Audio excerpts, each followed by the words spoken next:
sommes sans doute en train de vivre la fin de l'hégémonie occidentale sur le monde. Nous nous étions habitués à un ordre international qui, depuis le XVIIIe siècle, reposait sur une hégémonie occidentale, vraisemblablement française au XVIIIe siècle, par l'inspiration des Lumières, sans doute britannique au XIXe grâce à la révolution industrielle, et raisonnablement américain au XXe, grâce aux deux grands conflits et à la domination économique et politique de cette puissance. Les choses changent. Et elles sont profondément bousculées par les erreurs des Occidentaux, dans certaines crises, par les choix aussi américains depuis plusieurs années. Et puis, c'est aussi l'émergence de nouvelles puissances dont nous avons sans doute longtemps sous-estimé l'impact. La Chine au premier rang, mais également la stratégie russe, menée, il faut bien le dire, depuis quelques années avec plus de succès.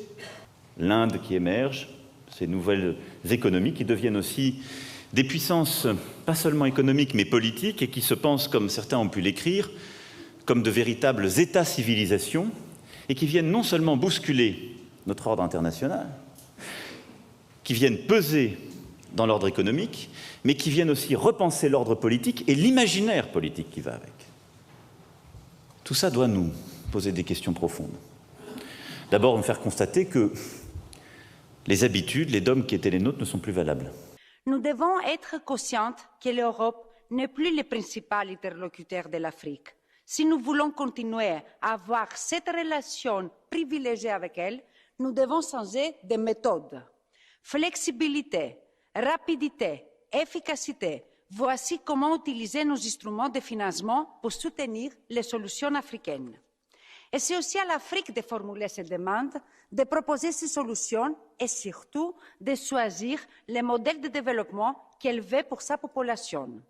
La brutalité, la prédation, le néocolonialisme, les méthodes utilisées par certains partenaires de l'Afrique ne sont pas les nôtres. C'est clairement dit. À vous jeunes de vous décomplexer et réfléchir à de nouveaux concepts, à de nouveaux modèles adaptés à notre environnement.